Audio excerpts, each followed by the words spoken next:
कुछ समय पहले जब अनजान गांव वालों को ये बात पता नहीं थी कि बाथरूम जैसा भी कुछ होता है, तब लोग गांव की नदी में ही नहाया करते थे।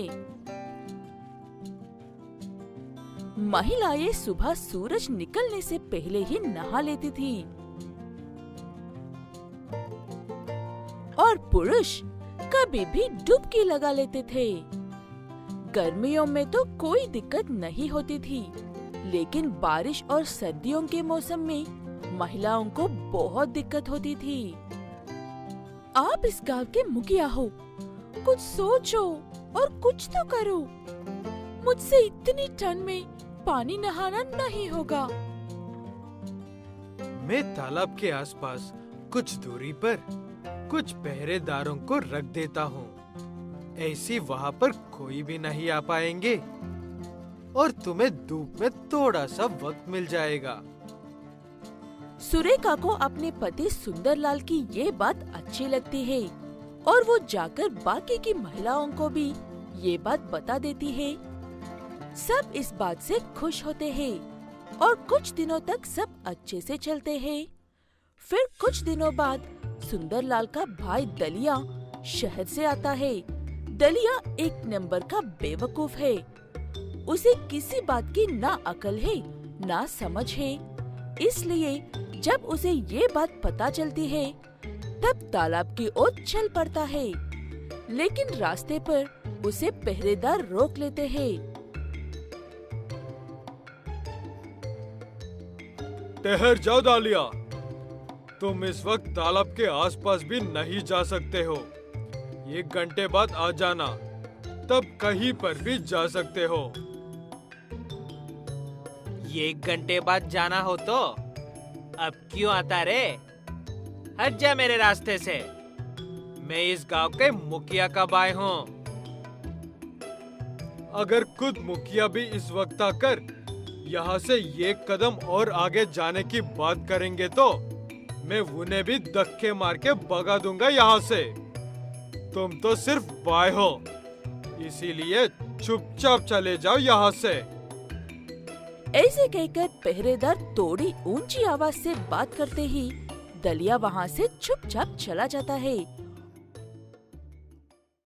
और सीधे अपने भाई के पास जाकर पहरेदार के बारे में गलत बातें बताता है।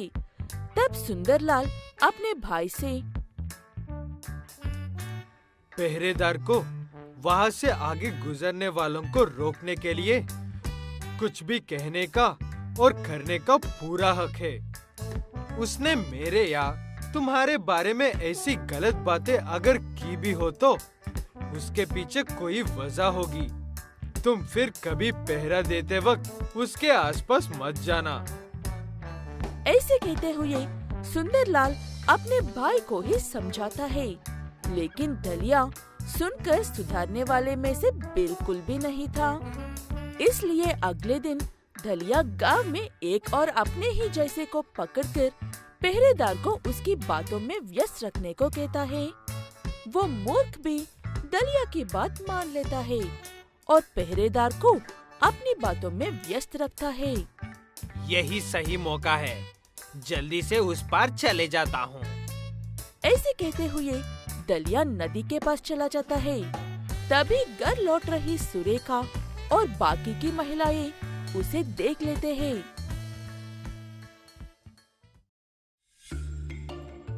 दलिया, तुम यहाँ पर क्या कर रहे हो? तुम्हें पहरेदार ने रोका नहीं था क्या? बहुत सालों बाद गांव आया हूँ भाभी जी। गांव की खूबसूरती देखने के लिए चला आया हूँ। लेकिन आप सब तो वापस जा रहे हो। बदतमीज, शर्म नहीं आती तुम्हें? कैसी बातें कर रहे हो, वो भी अपनी भाभी के सामने? हम बेशर्म लोग हैं जी। आप सब भी हमारी तरफ आ जाओ तो आनंद आ जाएगा। दलिया उन सब से ऐसे बदतमीजी कर ही रहा था कि वो पहरेदार उस गांव वाले की अच्छी पिटाई करके उसे तालाब के पास खींच कर आता है और सुरेखा और बाकी महिलाओं से माफी मांगता है। ठीक से पहरा ना दे पाने की वजह से। तुम माफी मांगकर हमें शर्मिंदा मत करो। हम सबकी किस्मत अच्छी है जो तुम हम सबकी रक्षा करते हो। तुम एक बहुत ही अच्छे पहरेदार हो और एक अच्छे पहरेदार की तरह इसे भी सबक सिखाओ। उसके बाद पहरेदार दलिया की भी खूब पिटाई करता है और सारे गांव में ये बात बताता है ताकि आगे से फिर कोई ऐसी हरकत करने की सोचे भी नहीं। तब से गांव की महिलाएं और भी सुरक्षित महसूस करते हैं। मुखिया भाई हो या खुद मुखिया या कोई भी गांव वाला, सबके लिए एक ही सजा है। लालपुर गांव में जानकी नाम की एक गरीब माँ रहती थी। जानकी के 3 बच्चे हैं। उसके पति रोड एक्सीडेंट में मरे गए थे, इसीलिए तब से जानकी अकेले ही अपने 3 बच्चों को संभाल रही है।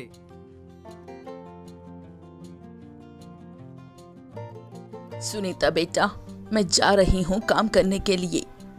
खाना वहीं पर रखा हुआ है, जब भूख लगे तो तब खा लो और अपने भाई और बहनों को भी खिला देना, ठीक है ना? ठीक है माँ, जल्दी आना। जब छोटू रोता है तो चुप होने का नाम ही नहीं लेता है। मैं कोशिश करूंगी बेटा। ठीक है, अब मैं जा रही हूँ। जानकी के पास एक रेडी है। उस रेडी पर जानकी गली गली घूमकर पुराना सामान इकट्ठा करती है और कबाड़ी वाले को बेच देती है। जो कमाई होती है उसी से घर चलाती रहती है। पुराने सामान के बदले पैसे ले लो माँ जी, पुराने बर्तन देकर पैसे ले लो। सुनो, इधर आओ, मेरे पास कुछ पुराने बर्तन हैं। ऐसे वो महिला कुछ ज्यादा ही पुराने बर्तन देती है। जानकी ज्यादा लालच किए बिना वो खरीदकर सीधे घर चली जाती है। उसे इतनी जल्दी घर में देखकर बच्चे बहुत खुश होते हैं।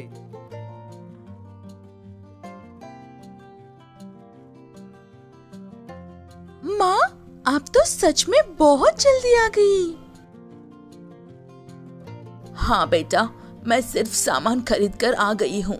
शाम को जाऊंगी कबाड़ी वाले को बेचने के लिए।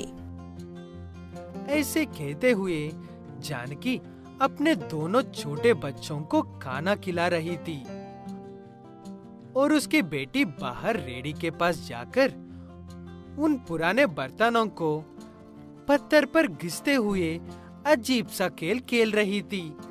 शोर सुनकर जानकी बाहर जाकर सुनीता को शोर बंद करने के लिए कहती है, लेकिन तभी जानकी को उन पुराने बर्तनों के बीच में एक आधा नया बर्तन नजर आता है।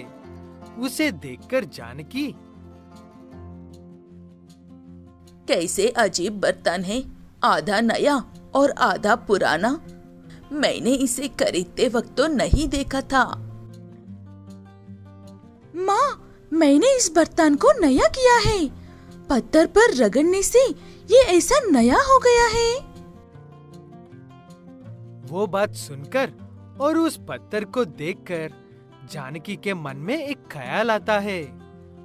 उसके बाद जानकी उन पुराने बर्तनों को कबाड़ी के पास बेचने के लिए लेकर जाने के बजाय ऐसे ही कड़ी धूप में बैठकर एक एक बर्तन को पत्थर पर घिसते हुए बर्तनों को चमकाकर उन्हें नया बनाकर पुराने बर्तन के बदले नए बर्तन बेचती लगती है।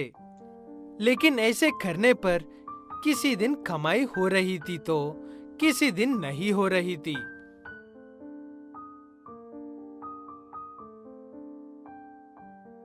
माँ, आप क्यों नहीं खा रही हो? आओ ना, आप भी थोड़ा सा खाना खा लो। नहीं बेटा, आज बिल्कुल भी कमाई नहीं हुई है। इतना सा ही खाना है, तुम खा लो। जिस दिन कमाई नहीं होती है उस दिन जानकी घर की परिस्थिति यही होती है। जानकी को वो कबाड़ी वाला मिलता है जिसके पास वो पहले पुराने बर्तन के बदले पैसे लेती है। जानकी, सुना है कि तुम पुराने बर्तन को बड़ी मेहनत से नई में बदलकर बेच रही हो। सच में मैं तुम्हारे इस काम की कदर करता हूँ, लेकिन खरीदने वाले नहीं करते हैं। उन्हें पता है क्या नया और क्या पुराना। इसीलिए शहर से कुछ नए बर्तन खरीदकर ऐसे ही व्यापार करके देखो। ऐसे कहते हुए वो कबाड़ी की दुकान वाला वहां से चला जाता है।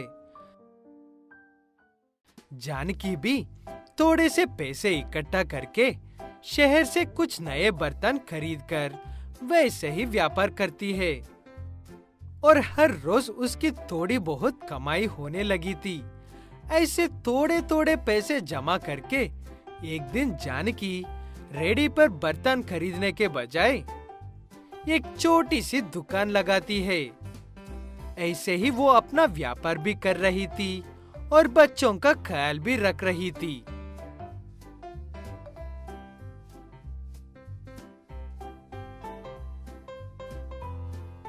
शुक्रिया भैया जी, ये सब आपके ही सुझाव की वजह से मुमकिन हुआ है। ऐसा कुछ नहीं है, सबको खुशी रहने का हक है।